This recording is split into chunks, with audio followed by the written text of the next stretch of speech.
लीला प्रसाद साहब है साबिक गाविस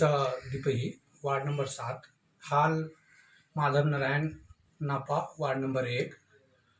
बाबूजी के नाम रामू शाह। हम राजनीतिक जीवन मानू न हम से 7 क्लास में पढ़ते रहे जति घड़ी 46 साल के आंदोलन शुरुआत भेल रहे 7 क्लास में हमसे रही तो ओतिए घड़ी धरहरी स्कूल से प्रजातंत्र के लिए लोग कुछ विद्यार्थी लोग के मोटिवेशन करे गेल रहा स्कूले में हमनी के प्रत्यक्ष चिन्हल जानल व्यक्ति के रूप में एगो विमल नाम के महिला रहे जो राजदेव पिताजी के बचिया रहे उनकरे जोरे जोरे हमसे शिवनगर तक ले प्रहरी चौकी पर झंडा बांधे करिया झंडा बांधे नारा जुलूस करे। वही दिन से हमने सब राजनीतिक विद्यार्थी जीवन के राजनीति शुरू के लिए बाद में हमने सब पारिवारिक कमजोर भेला के कारण आर्थिक स्थिति कमजोर भेला के कारण से हमने जैसी पढ़ाई की ओरी हमने सब कितना तक पढ़ाई पूरा SLC हम मात्र करे सकली। अच्छा ओकरा बाद में हमने सब अपन एक बार राजनीतिक जीवन ओरी राजनीति करे लगली और खेती राजनीति और खेती होने के मुख्यतः कौन पार्टी से शुरुआती हम ये माले के गांव कमेटी में सदस्य बन के पहले शुरुआती राजनीति के लिए ओकरा बाद में ये माले से हमने सब कौन साल की बात है ये माले में शुरू में कौन सा ये माले के मानो ना हम के जैसे 47 में तो विद्यार्थी वाला रहे तो उतनी घड़ी हम सब सक्रिय कुछ काम ना रही जी तो हमने के 49 साल में ये माले में 49 साल में ये माले के सक्रिय गांव में ऐसे कमेटी के सदस्य कमेटी में ऐसे बैठे सदस्य बन के काम कर रहे ओकरा बाद में ये भरे आके हमने के अपने के 55 में हमने के 55 में ऐसे ये हिमालय के विभिन्न कार्यक्रम में जाए जैसे गिरजा युवती रहे अपने के प्रधानमंत्री तो हमने के नारा जुलूस में जाए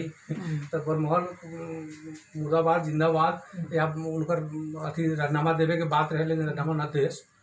तो ओकरा बाद में हमने ये पार्टी में कुछ न हो इसी फंगला चिंगला है यो अब वो भरे युवा अवस्था रहे युवा अवस्था में तोड़ फोड़ होते तो ठीक रहते इसे बात किसी से बात रहे लेकिन हम सब ठीक है जो नेता नेतृत्व लोग रहे अपन डील करके अपन सारा कुछ करस लेकिन हम सब बाद में आके ये भरे अपने के 56 में माओवादी के कुछ साथी से सबने के भेंट भेल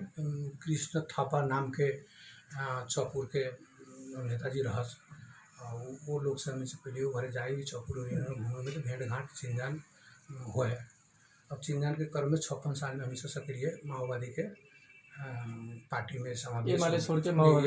ये माले छोड़े के कारण की ये माले पार्टी को खास करके गरीब जनता सरबराह वर्ग के चिंतन करे वाला पार्टी न दिखाई दिला। अब वो लोग अपन मानो ना एगो डबल कांग्रेसी शैली को उनमें व्यवहार अपन किसी से सत्ता मुद्दा के काम करे की स्थिति रहे जनता के बुझे के अवस्था जो अपने के पसंद जी न पसंद कर बोले वही लोग हमसे हमारे छोड़ के माओवादी जो नारा होती घड़ी के वास्तविकता उठेले रहे निमन नारा रहे लेकिन वो नारा के में ही लाग के हमने सब मानो 56 से लेके 30 हम 59 साल में अपने के ऐसे ही घटनाक्रम के अथी में पार्टी के जो लाइन रहे पार्टी के सिस्टम अनुसार हम सब अपने के 3 वर्ष जी वो भी अनुभव है अपने के ले तो हम 59 साल में अपने के हम पकड़ाव कर गए 59 साल में हम वही घटनाक्रम में गेल रही वो घटनाक्रम में पुलिस के जोरे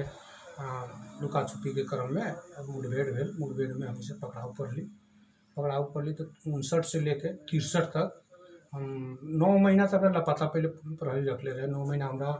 घर परिवार के कोनो अतो पता न रहे फिर हमारे बेटा जिंदा है कि मर गेल कि कहाँ रखले है न रखले है श्राद्ध हो के भी घर में बात चर्चा चलित रहे और वहन अवस्था गुजरला के बाद में 9 महीना के बाद में सार्वजनिक नेपाल गवर्नमेंट सार्वजनिक हमने के कैलक ओकरा बाद में 4 बजे तक ले 63 में हम जेल में विभिन्न किस्म के मुद्दा लगे रहे विभिन्न किस्म के अथी सबके सफाई करबै अंत में 63 में जब शांति वार्ता के बाद पूरा हो गई दिल्ली समझौता में समझदारी भी वो समझदारी के अनुसार में हमसे जेल से छूट गई और बाद आके फिर सक्रिय राजनीतिक पार्टी के जीवन बितावे लगले। और माओवादी तहत के ही राजनीति करे और अंत में ये जन अभी संविधान सभा के दूसरे चुनाव है वो तक हमेशा सब माओवादी के ही सपोर्ट में वास्तविक उनका सिद्धांत और विचार और बड़ प्रति घड़ी तक के धारणा ठीक रहे। लेकिन जब अंतिम चरण के जब वास्तविक अधिकार के बाद जब खोजी होए के बाद वो अवस्था में माओवादी पार्टी मधेसी के हक में और आदिवासी जनजाति के हक में बहुत पछाड़ी हट गए और अधिकार दिवावे के काम न कैल से हमनी के दिमाग में पहलियों से लाग रहे। माओवादी में हमनी से रही तो चाहे करे मधेसी मुक्ति मोर्चा पार्टी भीतर में भी एगो संगठन रहे, भारतीय संगठन, ओकर हम जिला अध्यक्षो रहे मधेसी मुक्ति मोर्चा के। और बाद में हम पार्टी के अपने के भोजपुरा के राज्य समिति सचिवालय सदस्य भी रहे, जिला के भी मतलब कि वो जिला प्रतिनिधि भी माओवादी तरफ से दलीय संयंत्र रहे, जिला प्रतिनिधि रहे और 1 नंबर क्षेत्र के इंचार्ज भी पार्टी के जिम्मेदारी भी रहे। काम हम अपना किस्म से करी पार्टी होते बहुत ठीक रहे। लेकिन अंत में जब स्थानीय निकाय के चुनाव के जब प्रक्रिया है, स्थानीय निकाय के प्रक्रिया में वो भरे विगत में पार्टी के हमारे जैसे 1-2 बेर नाम संसद में भी सिफारिश भेल रहे सत्यनारायण जी के जरूरत है 4 नंबर क्षेत्र से। लेकिन हम माने पार्टी को अवधारणा अनुसार से सिफारिश के बात लेकिन हमारे भीतरी इच्छा उन किसी से ना संसद में लड़ी। हमारे आर्थिक स्थिति कमजोर बनाए कारण से राजनीति में सक्रिय रही, लेकिन उतना इच्छुक बेसी ना लड़बे क्रम की लड़बे क्रम से इच्छा व्यक्त करने। अंत में जब स्थानीय निकाय के चुनाव आए तो हम ये बात सोचली से हमारा हैसियत संसद के स्थिति के ना है, हम अपना योग्यता और क्षमता अनुसार के ही समाज के सेवा करे के चेष्टा राखम। वो किसी से हम पार्टी में अपन तर्क राख ली से हमरा अपने स्थानीय लेवल में टिकट दे दे जाए मेयर के और हम अपना किस्म से समाज के सेवा करना चाहिए। लेकिन पार्टी वो जगह एगो तो पहले से जन पहले हम अपने शुरुआती कली जन मधेश प्रति और आदिवासी जनजाति प्रति जनजाति के जन अधिकार के बात रहे कुंठित करे चले रहे। दूसरा का नंबर में मधेश आंदोलन भेले, मधेश आंदोलन में भी हमें सक्रिय चुप ला के मधेसी के पार्टी के समर्थन में ही काम होने से करी। लेकिन अंत में कथी भेल से पार्टी के जब टिकट देने के बाद भेल तो पार्टी भीतर में इतना पद रूपता के बात हो गई, व्यक्तिवादी सोच के चिंतन के बात हो गई। मुख्यतः यहाँ तो 2 ग्रुप में लीडर बटाए रहे, एगो प्रभु साह के टीम रहे, एगो सत्यनारायण जी के टीम रहे। अब प्रभु साहब अपना परिवार के टिकट देवे जब इच्छुक हो गए तो सत्यनारायण जी अपना भाई के टिकट देवे इच्छुक भेल। अब दोनों गोटे पारिवारिक संबंध में टिकट के बांट फाट भेल। और जहाँ पारिवारिक संबंध में टिकट के बांट फाट पानी लगेला के बाद बुझू कि हम जीवदो सही छी हमारा शरीर पर थी जो माओवादी काल में पकड़ाऊ पर रही तो संसार के कौन एहन यातना हो यातना हम न खेपले या न सहन कैले छी। उतना सहन कैला के बावजूद भी पार्टी के एगो टिकट मंगला के बाद ये लोग अपना पारिवारिक मुँह में पड़ के हमनी एहन कैडर के जो पार्टी के लिए हर चीज़ करे वाला लोग के बाईपास करके लोग अपन परिवार के स्थान में पुकावे के काम कैल। एल वो पार्टी प्रति से हमेशा अपन धारणा हटा के हम राजपा नेपाल के टिकट से मेयर पद पे माधव नारायण नगर पालिका के मेयर पद में उम्मीदवारी दिली। जमा जमी 7 दिन बाकी रहे चुनाव के नॉमिनेशन भरे के, 7 दिन पहले हम उनमें से अपने के नॉमिनेशन के 4 दिन बाकी रहे, चुनाव के 8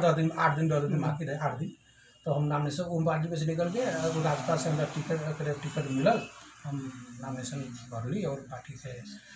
लड़बो कैली। लड़ला के बाद में निकटतम प्रतिबंधी अभी हम राजपा के ओर से माधव नारायण नगर अभी तो हाल जनता समाजवादी पार्टी हो गई है जी, अभी हाल जनता समाजवादी पार्टी हो गई है और राजपा के हम जिला अध्यक्ष भी निर्वाचित रही